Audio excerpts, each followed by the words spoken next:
মানে আমাদের বাংলাদেশের দর্শক খুব ভালো লেগেছে, প্রচুর হিট করে দিয়েছে। তো অবশ্যই ঢাকাই সিনেমার মেগাস্টার শাকিব খানের আসন্ন সিনেমা রকস্টার যা আসতে চলেছে পবিত্র ঈদুল আজহায়। গতকাল প্রকাশ হয়েছে শাকিব খানের এই রকস্টারের ফার্স্ট লুক, আর লুকটি প্রকাশ হবার পর থেকে পুরো সোশ্যাল মিডিয়ায় তোলপাড়।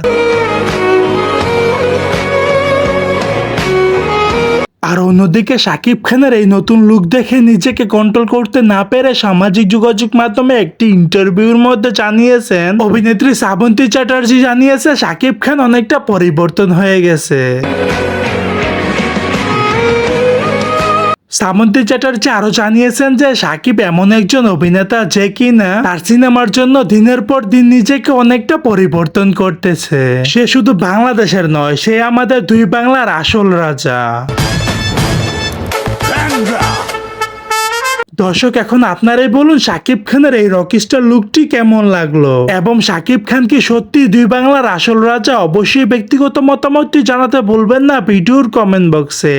সো দর্শক, আজকের এই ভিডিওটি এই পর্যন্তই। যদি ভিডিওটি ভালো লেগে থাকে তাহলে ভিডিওতে একটি লাইক, একটি কমেন্ট আর অবশ্যই চ্যানেলটি সাবস্ক্রাইব করতে ভুলবেন না।